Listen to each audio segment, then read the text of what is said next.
Nord का definition मतलब पता है? नॉर्थ।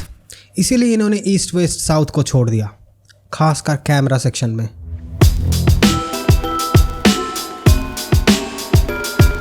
तो OnePlus Nord 2 का नॉर्थ द स्ट्रॉन्गेस्ट साइड बहुत कुछ हो सकता है, but may be not cameras अच्छे हैं सोनी के सेंसर की बदौलत, सिर्फ प्राइमरी में। And you can do amazing, you can capture great visuals अगर पैरों में जूते हैं तो, मतलब बाहर हो तो फॉर शूट।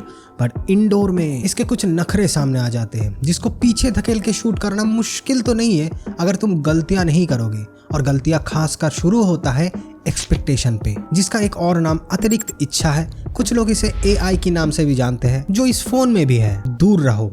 अगर इंडोर लाइटिंग में शूट कर रहे हो तो फोन का कोई भी वीडियो में AI फीचर मत यूज करो। कोई भी बोल दिया चलो ये बोके वाला फीचर सही है, तब तक जब तक ह्यूमन सब्जेक्ट मूव कम कर रहा है, लाइट सही है चेहरे पे और हाथ 30 to 50% के अंदर है, चलो अगर एनवायरनमेंट ठीक है तो कभी कभी 60 पे कोई दिक्कत नहीं है, तब तक जब तक बैलेंस ठीक ठाक है। और जिसके लिए इसके पास है OIS, जो पार्टी के बाद एक अच्छा दोस्त की तरह काम करता है।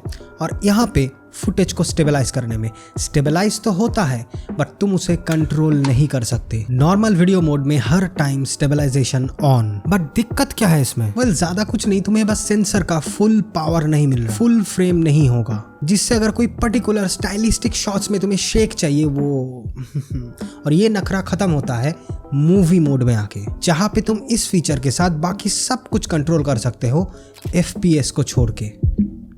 हाँ, नॉर्मल मोड में 4K 30, 1080p 60 है, बट मूवी मोड में इन्होंने भगवान के नाम पे सिर्फ 30 तक ही दिया है।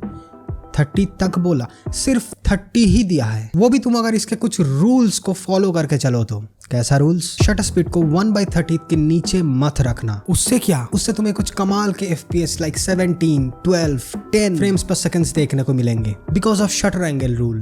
तो जो FPS है वही शटर स्पीड रखो। हाँ, तो दिक्कत क्या है? लाइट की आंख मारना, फ्लिकरिंग, जो तुम नॉर्मली 180 डिग्री वाला शटर रूल से भी कुछ नहीं उखाड़ सकते इस फोन में, unless you make everything auto. अच्छा, 3 सोल्यूशन है।